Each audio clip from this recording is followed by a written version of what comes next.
இரட்சகராகிய இயேசு கிறிஸ்துவின் நாமத்தினாலே உங்களுக்கு என்னோட அன்பின் வாழ்த்துக்கள். இன்றைய நாள் தியானத்துக்காக தெரிந்து கொள்ளப்பட்ட வேத வசனம் சங்கீதங்களின் புஸ்தகம் 144வது சங்கீதம் 8வது வசனம்.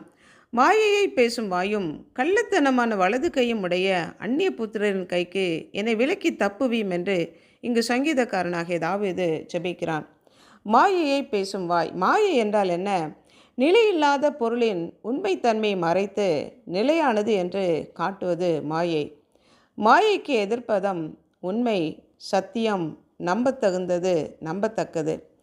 நம்பத்தகுந்தது இல்லாத காரியத்தை நம்பத்தகுந்தது என்று சொல்லி பேசுகிற அந்த பொய்யை சொல்லுகிற அந்த வாய்க்கும் கள்ளத்தனமான திருட்டு காரியங்களை செய்கிற மக்களுடைய கரத்திலிருந்தும் தன்னை தப்புவிக்கும்படிக்காக இங்கு தாவீது ஜெபிக்கிறான்.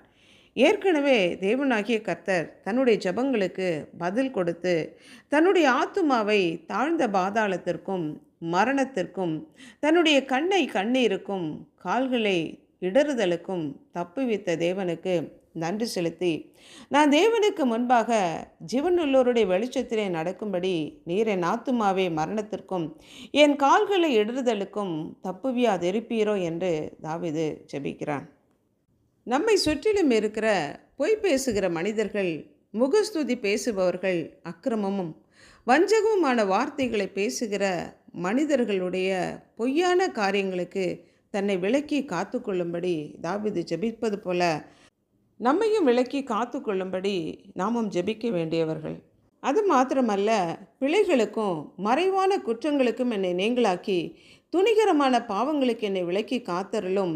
அவைகள் என்னை அணுகாதபடி, ஆளுகை செய்யாதபடி, ஆதிக்கம் செலுத்த விடாதரும்.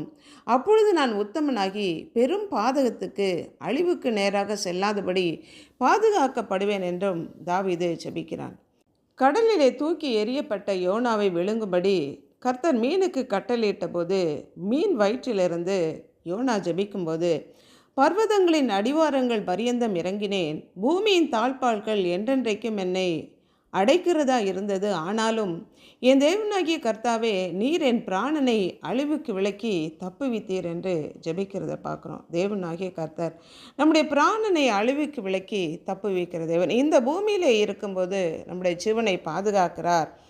நம்முடைய ஆத்துமாவை நித்திய அழிவுக்கு நரகாக்கினைக்கு விலக்கி நம்மை மீட்டு ரட்சிக்கிற தேவனாக இருக்கிறார். அன்புள்ள ஆண்டவரே, எங்களுடைய ஆத்துமாவை மரணத்திற்கும் எங்களுடைய கண்களை கண்ணீருக்கும் காலை இடறுதலுக்கும் எங்களை தப்புவித்து ஜீவனுள்ளோருடைய வெளிச்சத்திலே நாங்கள் நடக்கும்படி எங்களுக்கு அருள் புரிகிற உடைய கரங்களுக்குள்ளாக எங்களை அர்ப்பணித்து ஜெபிக்கிறோம். மாயையை பேசுகிற வாய்க்கும் கள்ளத்தனமான கைகளை உடைய மனிதர்களுடைய கரங்களிலிருந்தும் எங்களை தப்பு வைக்கிற உம்முடைய கருத்துக்குள்ளாக எங்களை அர்ப்பணித்து ஜெபிக்கிறோம். இயேசு கிறிஸ்துவின் நாமத்தினால் ஜெபிக்கிறோம் பிதாவே, ஆமென்.